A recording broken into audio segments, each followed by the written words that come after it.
When properly developed, the shoulders help complete a powerful looking physique and contribute to creating that V taper we all want. But why is it that so few successfully achieve this? Well, do a quick Google search of the best shoulder exercises and you'll be met with an overwhelming number of exercises and workouts that all promise the same thing.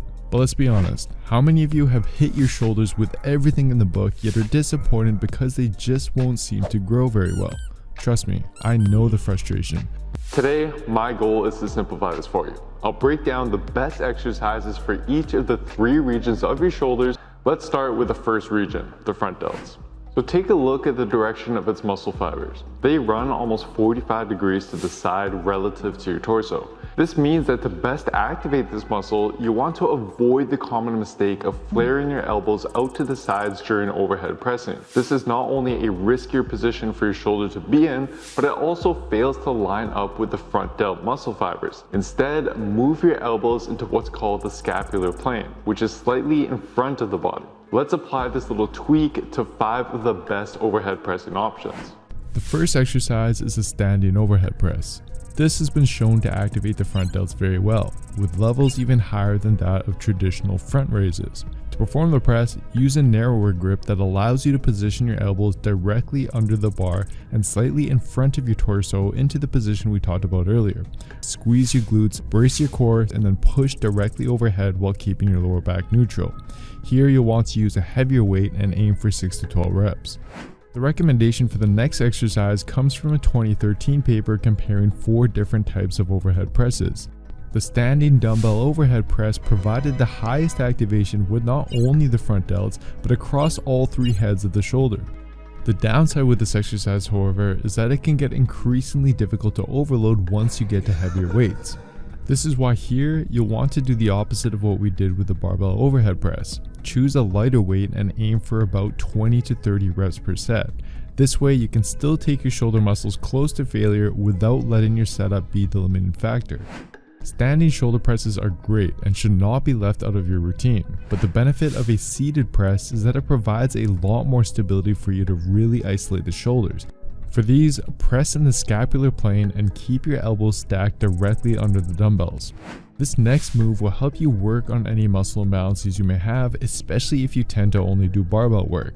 It's also a great exercise for improving your shoulder health, and as an added bonus, because you're pressing the weight with one arm, your core will have to work hard to prevent your torso from rotating too far to the loaded side. This can translate to better strength in compound movements like the deadlift and squat. As you perform these, think about reaching forward rather than just pressing up. Can you hit the front delts without any equipment? Yes, just like the other exercises, pike push-ups align the elbows in the way the front delt fibers run. To set it up, bring your feet close to your hands to make an upside down V shape and perform a press. If these are too hard, you can start out by performing these on your knees instead. On the other hand, if these get too easy for you after a while, feel free to elevate your feet onto a higher platform. Next, the lateral head. The key to their growth is to use a variety of exercises that stress this area in different ways. But for now, here are 5 great options. Let's start with the dumbbell lateral raise. As I mentioned in my past videos, the best way to perform this for the most activation and safety of your shoulder joint is to use a slight lean forward, raise your arms in the scapular plane slightly in front of your body, and with your thumbs positioned slightly above your pinkies. Use an exercise that stresses the side delts in a way that your standard lateral raise just can't do. Now, the side delts only start becoming highly active once you're past the first third or so of the raise. So hang on to the cable machine with your non-working arm and slightly lean towards the direction of the raise to ensure the delts are working throughout the whole range of motion. If you don't have access to the cable machine, you could also just tie a resistance band to a fixture and use that instead. Although we're still using cables here, this exercise will provide a different stress to the shoulder by taking your side delts all the way to its fully contracted position. To perform it, grab the right cable with your left hand and vice versa to crisscross, and then pull the cable up into a wide position. This movement will also highly activate your lower traps, which is a good thing. Now if you don't have access to cables, here's an exercise that by playing with your body position will replicate the effects of cables. It's also a great choice if your upper traps have a habit of taking over. To perform it, just set up a bench to about 45 degrees and raise your arms into a wide Y shape, holding onto light dumbbells or weight plates. think about raising your arms out rather than up. You will feel this one quite a bit in your lower traps as well. Again, this is a good thing.